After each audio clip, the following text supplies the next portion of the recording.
eu quero dar um contexto aqui de duas audiências, uma na Câmara dos Deputados, outra no Senado Federal. Primeiro, eu acho fundamental colocar para vocês verem a diferença, tá? Sérgio Tavares falando para o Senado Federal, isso ontem foi fundamental também para expor o que nós estamos vivendo. Vamos lá. E por saberem o que fizeram nesse dia, que fizeram questão de interrogar sobre o 8 de janeiro. Está aqui, 8 de janeiro, porque eles sabem a mentira que foi esse 8 de janeiro. E por isso estão a condenar pessoas inocentes a 17 anos de prisão, pessoas que nem sequer entraram dentro dos edifícios, que estavam em frente aos quartéis, só para servirem de exemplo para atemorizarem os outros. Eles têm também sangue nas mãos, de patriotas, por causa dessa cilada, dessa mentira, morreram, como o Claire Easton. Tantos inocentes, eles têm muito sangue nas mãos. Este é o regime onde os seus intervenientes, lá, no judiciário, orgulham-se de dizer que derrotaram o bolsonarismo. O que é isto? Um país onde ministros dizem que derrotam uma vertente política. Não se admite. Eles perseguiram e perseguem o homem mais amado do Brasil, afastaram ilegitimamente Bolsonaro da política porque sabem que ele tem o povo do lado dele. E atenção, a Bolsonaro nunca ninguém poderá chamar de ladrão. Nunca. Isso podem ter certeza. E para terminar, este regime tem um nome. Regime de Moraes. É o regime onde eles admitem que as eleições não se ganham, que as eleições se tomam. É o regime onde eles assumem que missão dada é missão cumprida. E é um regime genocida porque em pleno 2024 o regime de Moraes obriga bebés de 6 meses a serem vacinados contra a Covid quando o mundo inteiro já sabe que estão a morrer milhões de pessoas com efeitos adversos comprovados na bula e no site de farmacêuticas como a Pfizer. Um regime que castiga os pais que quiserem proteger os seus filhos desse veneno. Um regime corrompido pelos piores seres à face da Terra que financiam a censura, a perseguição política e os ataques às liberdades. Por exemplo, Jorge Soros. Ele gasta milhares a financiar ONGs que promovem a censura, promovem a perseguição e promovem as agendas nefastas que estão a ser levadas neste país. Você vê o compromisso dele, né? E ele fica que nem eu quando eu tô no programa da Gazeta. Aqui eu não fico vermelho.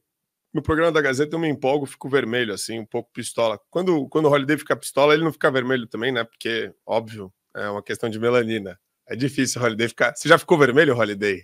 Acho que não, né? Você nunca ficou vermelho. Mas não consegue, né?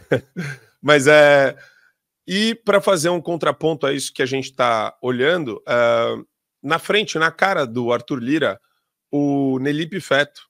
Vamos colocar, só para vocês terem uma diferença de tom e de inteligência e de postura. Esse cenário. É preciso que a gente se comunique mais, é preciso que a gente fale mais com o povo, é preciso que a gente convide mais o povo para participar, como o Marco Civil da Internet brilhantemente fez.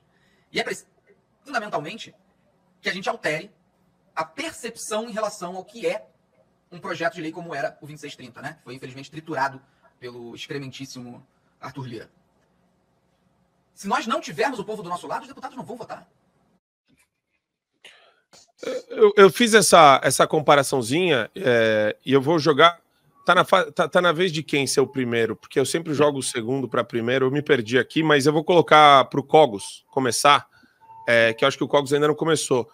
A esquerda faz muito isso, né? A brincadeirinha passivo-agressiva. O cara tá 2630 é o PL da censura, para quem não lembra. Ao mesmo tempo em que você vê a postura de um jornalista sério, né? Tudo bem, eu tô fazendo uma comparação muito injusta aqui. Né? Eu tô falando de um jornalista sério, um cara que tem um canal, que sabe se exprimir, que está defendendo os valores verdadeiros e necessários, e um moleque, né? Mas eu queria ouvir você, Cogo, sobre o nível de percepção das pessoas sobre essa distância entre o Sérgio Tavares e o Nelipe Feto. É uma distância infinita, porque a distância entre algo bom e algo ruim. Um está com valor positivo, outro negativo, né? Então, o Sérgio Tavares é um dos homens mais corajosos da atualidade. É um jornalista que exerce a sua profissão jornalística com a virtude que se espera de um jornalista. E um país livre, uma nação livre, requer o bom exercício do jornalismo. Porque, como eu disse, todas as instituições puramente humanas tendem a se deteriorar. A única que se mantém por todos os séculos é a Igreja Católica, com a graça de Deus. Mas as instituições humanas sempre vão se deteriorar, a não ser que haja uma constante vigilância e uma constante circulação de informações, criticando o que está errado e exigindo reformas.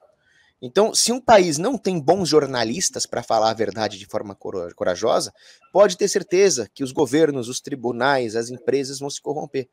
Agora, quando um país adota um estamento jurídico de censura, antijurídico, inclusive, passando por cima até da sua própria Constituição para perseguir jornalistas, isso significa que ele está destruindo a virtude de quem fala a verdade, está punindo a virtude da coragem, está subvertendo a profissão de jornalista.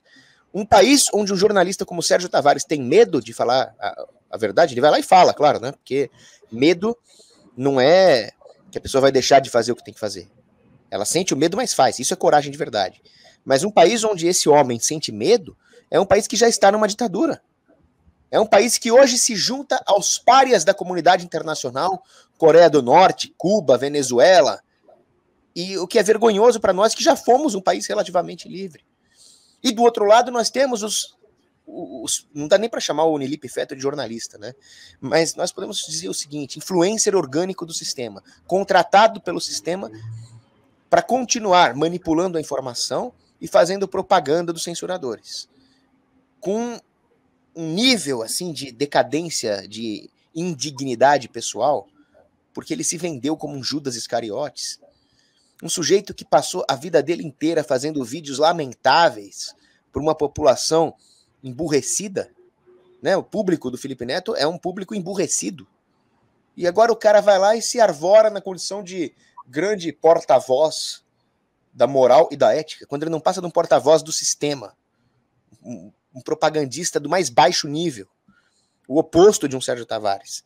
Agora, quem é punido? É o Sérgio Tavares. Quem é prestigiado? Quem recebe todo tipo de apoio do governo? O Nelipe Feto. Então é uma inversão de valores, é a virtude punida e o vício premiado. E ele não deixa de falar a favor ali, o Nelipe Feto, a favor do Marco Civil da internet, né? O Marco Civil da internet não passa de uma regulaçãozinha do governo Dilma, feita realmente para acabar com a transparência informacional, destruir pequenos provedores e propiciar a censura e a regulação. Para você ter acesso ao conteúdo integral do Fio Diário, é fundamental que você assine agora a plataforma e aproveite as condições que a gente tem promocionais para você ter todos os acessos aos programas. Adrilho sobre tudo, Marco Antônio em Direita, Além do Ponto G, entrevistas com personalidades nacionais e internacionais, óbvio, Show da Manhã e várias outras atrações do Fio Diário.